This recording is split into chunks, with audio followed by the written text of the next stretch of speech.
Steve in Haymarket, Virginia. Hey, Steve.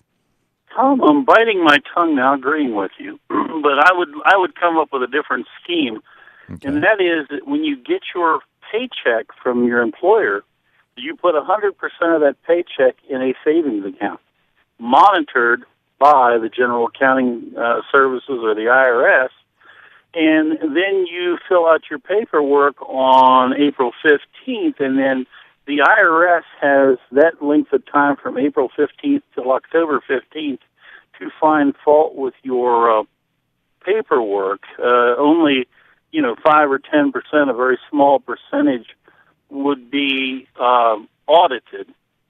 And then on October 15th, you write a check out to the state, the federal, and the local. And in November, about the first of the month, you go and vote. After you've written a check for everything, right. Then you find out exactly who is responsible for you either not having enough welfare or not having enough percentage of your earnings. Yeah.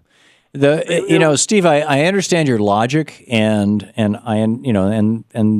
the debate that was originally around payroll withholding, because the idea was that, in fact, the way that the income tax worked during the Civil War was, once a year you made a tax payment, and people were not real pleased with Abraham Lincoln over that, and or Andrew Johnson for that matter, which is why I think it got it got ended.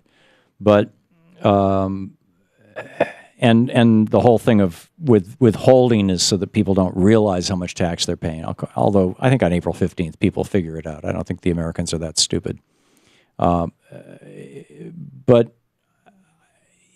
your argument, I get it that your theory or your desire is to try to restrain government spending or reduce government spending, but how does that happen when half of our government spending right now is our military, and it's basically untouchable? You've got large parts, the NSA and our intelligence budgets that not only are untouchable but they're invisible. You make the military the 13th and 14th grade.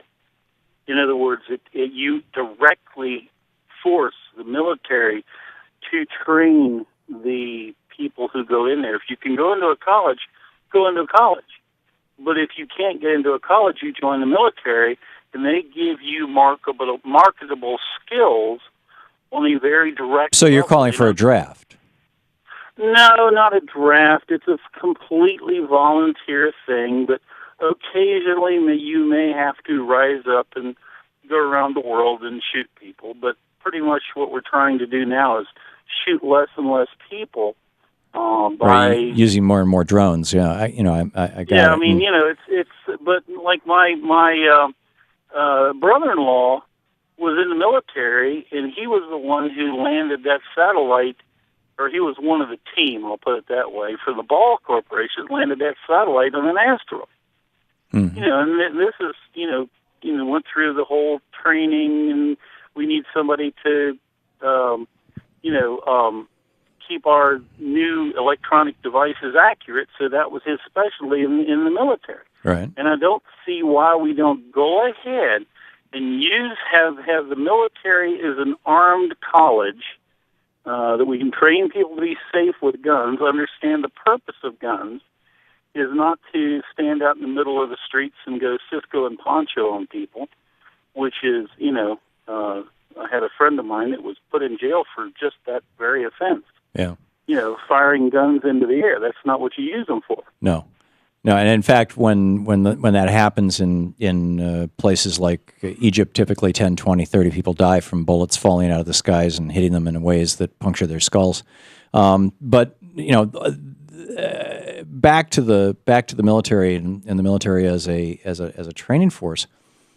Why not? I mean, two things come to mind. One is using the government as the employer of last resort, right? This was FDR's idea. FDR, when he came into office, 34% of Americans were unemployed. I mean, you had a third of America that was unemployed. And he said, we're going to make the government the employer of last resort. We have sort of done that, with regard to our military. But in order to do it, we had to have a couple of wars. I mean, George Bush, in order to stimulate the economy, I'm not saying that he did it to stimulate the economy, but it had that effect. You know, his wars in Afghanistan and Iraq brought hundreds of thousands of people into the military who might not otherwise be there, paid them, stimulated the economy thusly, also, you know, all the contractors and everything. Why not just do a draft? I mean, why make it, you know, why the pauper's army, you know, to use Jefferson's phrase? What's wrong with the draft? Well, in other words, why have a draft when you can in essence have people volunteering? In other words, because the poor will volunteer and the rich will avoid the draft, and everybody should serve their country. Well, it's not working that way right now because a lot of the rich people go into the military because of patriotism, because of... I don't think our military is made up of rich people.